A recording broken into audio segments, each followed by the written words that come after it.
Welcome to RickRackRuby. I'm Laura Cluvo. I'm continuing to work through my large lot of vintage lace. I'm having a lot of fun. And today we'll be making the third design, the vintage lace Christmas stocking ornament. It's fun and easy, so let's get started. I was able to get 5 angels from this lace last week, and I had some scraps left over. So I think it's time to create a lace collage stocking ornament. I've cut 4 stocking pieces from this sort of a neutral print. It's like muslin with a white ink print on it, and I also cut one from cotton batting. I prefer the toe on my stockings to go to the right. So I will consider this the front of the stocking, and I'm going to pin it to the batting, and then I'm going to baste around the edge with just a tiny seam allowance. I'm going to aim for 1/8 of an inch. There we go. Now, of course, I have a pattern for this, which I will describe for you at the end of the video. Right off the bat, I have to determine whether I want this scrap to go with these scallops up. This sort of reminds me of the bodice of a dress, or we could put it down like this, but I think I like it this way. Make sure I have the right side. Okay, I might want to press this. And what I'm going to do is center this dip in the center of the cuff here. I like this, the way this is placed, and you can see there is, you know, like some damage here, but I'm not worried about that because I'm sure that I will be able to pull something from my new stash of lace to cover that up. I'm not sure what it's going to be, but that is not a problem. So I'm going to go to my machine and I'm going to go ahead and baste this along the edge here and the edge here. I'll probably add some kind of a decoration here, and when I'm sewing on the decoration, I will go ahead and add a couple of stitches to hold that in place. That's pretty. Anyway, I'm going to trim out the excess lace, and of course I save these trimmings for the end of the year when I make my little nest ornaments, and these will work beautifully for the nests.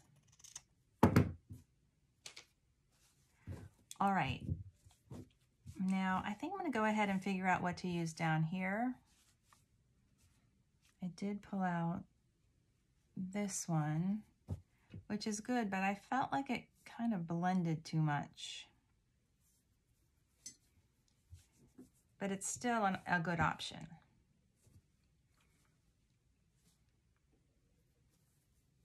I have this filet crochet bodice, which has sort of this kind of like a floral or a fleur-de-lis type of motif right here, which might work. I like the way it's it's kind of ragged on the edge, so that might work. I like that. This one is near the seam, so I'm going to cut the seam and use this motif right here for the toe of the stocking. I went over to my iron to press this, and I was thinking that the center here, that would be a fun spot to embellish. So I'm going to move this up a bit so that this isn't too close to any of the seams. I think that looks about right. So I'm going to pin it and trim it. And then once again, I will baste around the edge, but not the top edge. The top edge I will secure with hand stitches a little bit later. There we go. Now, as a reminder, here are the first 2 projects from the series. And one thing they have in common is that I used this little trim here for a little decoration right at the necks of these angels. And so I think I'd like to repeat that and perhaps use this again right here. So I'm going to keep that in mind as I decide what to do for the rest of the decorations. That's nice. It's a nice contrast to the color and the texture. And then I have this one. Let's see. Well, I will decide what I want and I'll be right back. I decided on this one. I'm going to place it right here. See the little sort of bow motifs? They're so cute. So I'm going to do 2 and leave this space in the center for one of these, like that. And I also decided I want to add something across here. This is just not enough interest. So, and then I'm going to leave the center of this flower because I still might want to add some sort of a decoration right there. And I want to leave this open so that we can see that original lace, and maybe I'll add a little something in here. All right, I'm going to sew a little more and I'll be right back.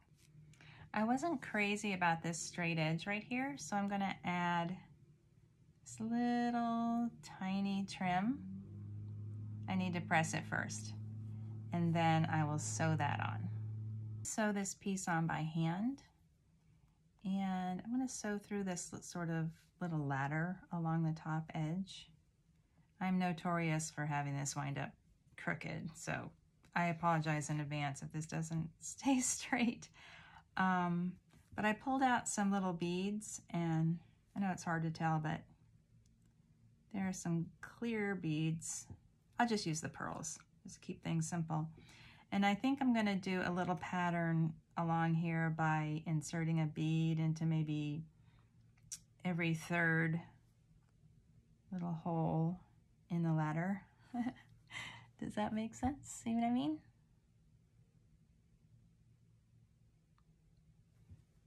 It'll just take a minute. I made sure that my needle is fine enough to go through the holes in the beads, and I don't want to start too close to the edge because I don't want my stitching to break the bead.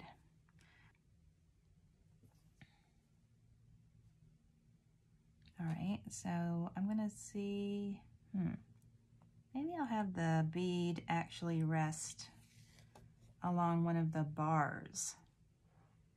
Okay, so the bead is resting, instead of nesting down into the squares, I placed it so that it would,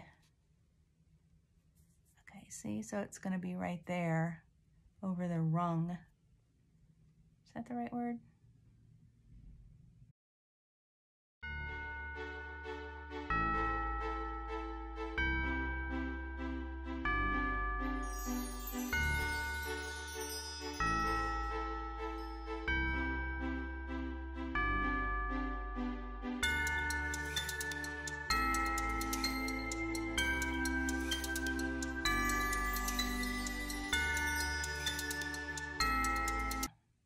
Now, as long as I have this thread in my hand, I'm going to go up and tack the top edge of this piece here.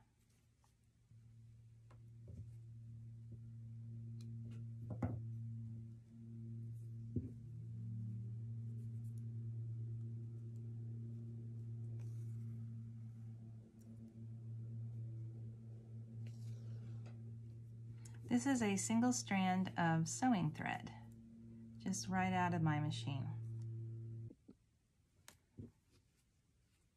That looks good. Now I'm going to decide what to do right here. I could do just a little kind of a cluster of buttons.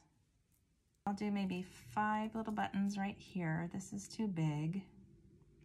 That's too tall. 1, 2, 3, 4. Then I'll add a few of the pearls and these little beads. I have some glass beads that are pink and clear. I know it's hard to tell, hard to see, but I'll show you as I sew them. And these are too similar in size, but I'll dig around and find the right ones. These two will work. I put my buttons in a dish to contain them a little better. So first I'm going to tack this down by hand, just this top edge, and then I'm going to configure these buttons and begin to sew them. I'll be back. As I'm tacking this edge down, I can see a lot of frayed edges where perhaps this lace might have been attached to a chemise or something, and I love that. So I'm leaving all those little bits. And there we go, that edge is down. I'll secure my thread, and this time I'm going to use a stronger thread, like a quilting thread, to sew the buttons. Now I'll begin a little cluster of buttons. I'm not really planning this out too much, except that I know that this one is kind of thick, and so I just want to make sure that it's well out of the way of the seam, so I decided just to start with this one. I have 2 strands of quilting thread, and I don't even think I'm going to go through twice, although I did in this case, but I'm just going to stitch the buttons on rather haphazardly. There we go.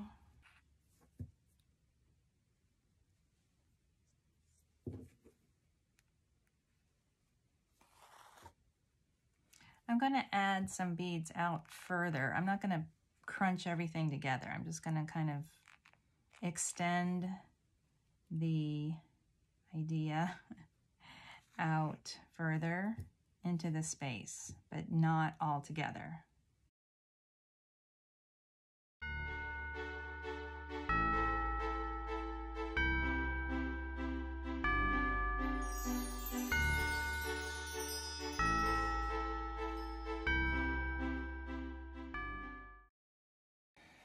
I think that looks good. A few buttons, a few pearls, and then a few beads for sparkle.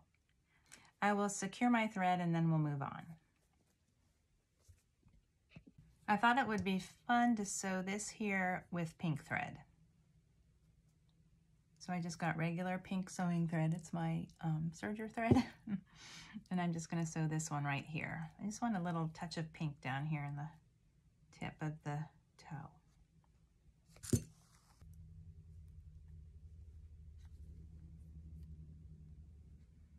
That looks like enough.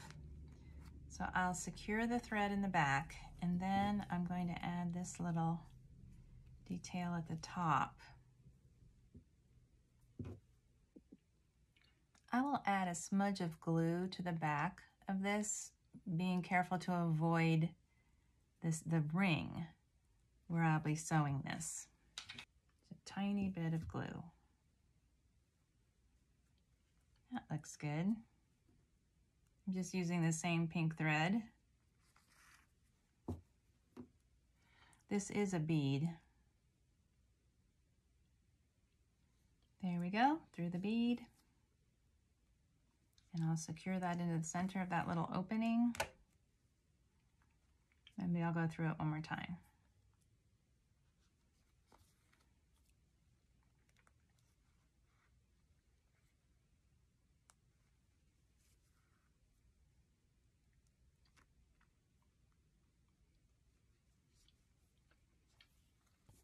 That looks good. So I'll secure my thread in the back. Now, while I was, looking at this piece, I noticed there's some ribbon. And I thought, I wonder if I could do some streamers with this ribbon. That would be pretty, right? I'm not even going to press it. I'm just going to leave it kind of all irregular. All right, well, it's too fragile. So I'll just use it as streamers.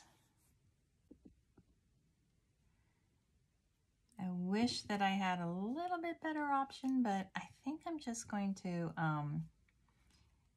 stack these together and work them underneath the edge of this fan right here and trim the ends and call it done.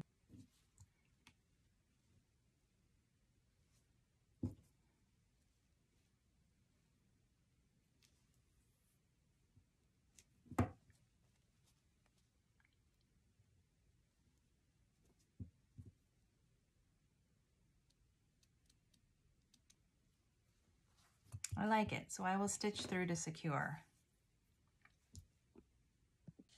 I added a little bit of glue to the ends of the ribbon, hopefully to prevent fraying, and then I'll just secure my thread in the back. The ribbons are a little wonky, but I like them. So now we're in the home stretch. Now we're going to do the finishing. So I have 4 of these stocking shapes. There's 2 that go to the left and 2 that go to the right. So I'm going to place right sides together and stitch across the top edge at a 1/4 inch seam allowance. This and this, just across the top.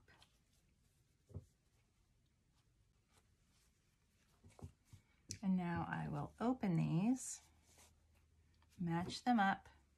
I like to fold this seam allowance down toward the stocking front. Match up those seam allowances, pin,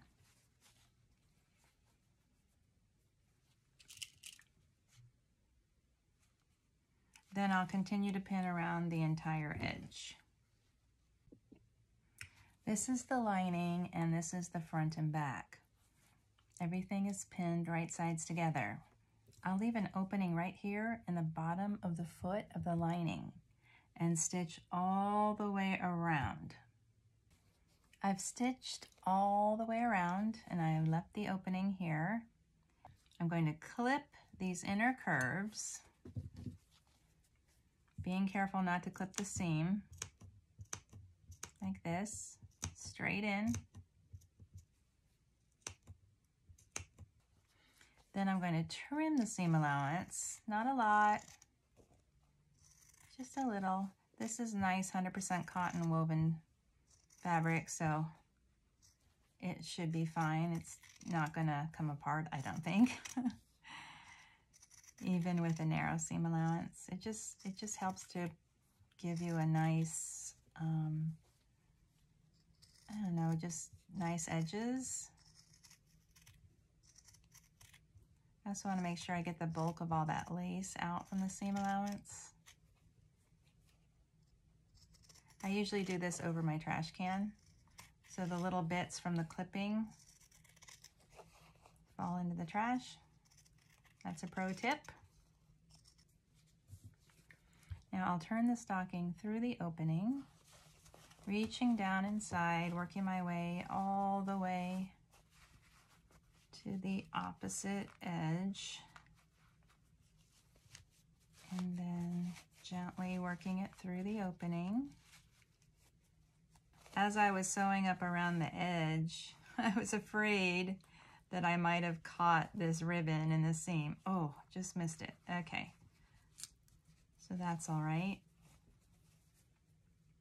So I'm going to tuck these seam allowances in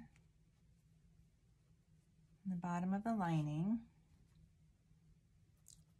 This doesn't have to be perfect, and I'm going to just top stitch this to close up that hole. It's not even necessary, but I like it to be finished. That's how it looks. So now I'm going to tuck this inside and push the lining all the way into the bottom of the toe. The seams look good. The only thing that's a little wonky is this ribbon keeps shredding. I have some fray check, so I think I will go back and add some fray check a little bit later.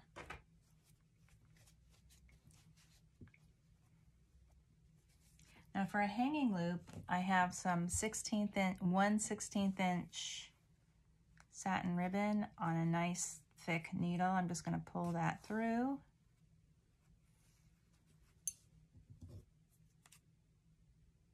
For the hanging loop.